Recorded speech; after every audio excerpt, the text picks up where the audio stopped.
NATO यानी उत्तर Atlantic संधि संगठन पिछले एक साल से नाटो का शोर भी सुनाई दे रहा है। नाटो की ओर से यूक्रेन को अरबों डॉलर की मदद मुहैया कराई जा रही है। इस सैन्य गुट में शामिल होने की जिद में यूक्रेन पिछले एक साल से रूस से जंग लड़ रहा है। इसके बावजूद वो नाटो का मेंबर नहीं बन पाया। लेकिन दूसरी ओर रूस की धमकी से बेपरवाह फिनलैंड मंगलवार को नाटो का 31वां सदस्य बन गया। ऐसे में कहा जा सकता है कि रूसी राष्ट्रपति व्लादिमीर पुतिन ने नाटो को अपने देश की सीमा से दूर रखने के लिए यूक्रेन पर हमला बोला था, लेकिन उनकी चाल अब उल्टी पड़ गई है। नाटो के मेंबर देश पुतिन के हमले के खिलाफ एकजुट हैं और यूक्रेन की खुलकर मदद कर रहे हैं। फिनलैंड के नाटो में शामिल होने से रूस की टेंशन चौतरफा बढ़ने वाली है, क्योंकि ये मिलिट्री संगठन अब कोला प्रायद्वीप तक पहुंच गया है, जहां रूस ने बड़े पैमाने पर हथियारों का जखीरा जमा कर रखा है। ये छोटा सा इलाका रूसी मिसाइल सबमरीन का सेंटर है और यहीं पर बड़ी संख्या में परमाणु हथियार रखे हुए हैं। यहीं से आर्कटिक की गश्त भी की जाती है। बाल्टिक सागर से नाटो को अब न केवल रूस सेंट पीटर्सबर्ग तक पहुंचने का रास्ता मिल गया है, बल्कि नाटो के कई ऐसे देश जो सीधे खतरे का सामना कर रहे हैं, उन तक भी पहुंच आसान हो गई है।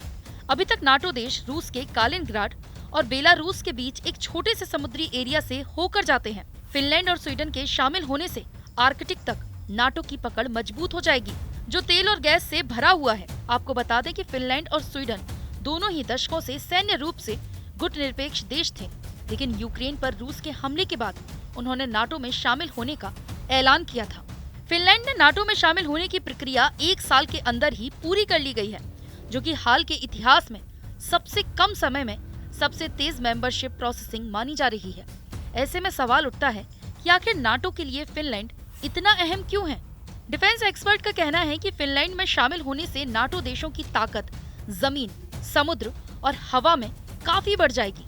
फिनलैंड की सेना का बजट काफी अच्छा है और पूरी सोसाइटी सेल्फ डिफेंस के लिए तैयार है। फिनलैंड जब चाहे हजारों की तादाद में सैनिकों को जमा कर सकता है। वहीं स्वीडन की नौसेना काफी मजबूत है, जो बाल्टिक सागर में नाटो की सुरक्षा को मजबूत करेगा। स्वीडन अपना खुद का फाइटर जेट भी बनाता है और दुनिया को एक्सपोर्ट करता है। फिनलैंड रणनीतिक रूप से बेहद भौगोलिक स्थिति में है। रूस और फिनलैंड आपस में 1300 किलोमीटर की सीमा साझा करते हैं, जिससे अब नाटो देश रूस की सीमा तक पहुंच गए हैं। इस तरह से अब रूस को फिनलैंड के मोर्चे पर नाटो देशों से जूझना पड़ेगा। फिनलैंड के पास ही रूस का सेंट पीटर्सबर्ग शहर है, जो आर्थिक राजधानी कहा जाता है।